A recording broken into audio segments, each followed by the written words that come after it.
జీవాధిపతి, జీవము అని చెప్పబడినటువంటి వాడు, మరణము నుండి మనకు మలుపు తిప్పినటువంటి వాడు అయినటువంటి యేసు క్రీస్తు నామమే మహిమ, ఘనత, ప్రభావములు చెల్లును గాక.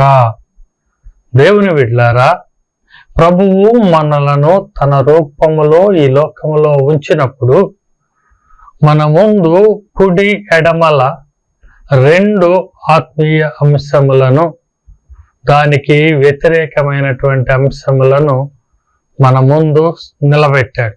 నిలబెట్టినటువంటి వీటిలో ఏది శ్రేష్టమైనది, ఏది నికృష్టమైనది, అది మనము ఆత్మదృష్టితో, మనోదృష్టితో చూచుకొని దానిని మనము దేవునికి అనుకూలమైనటువంటి స్థితులను ఎన్నిక చేసుకోవాలి.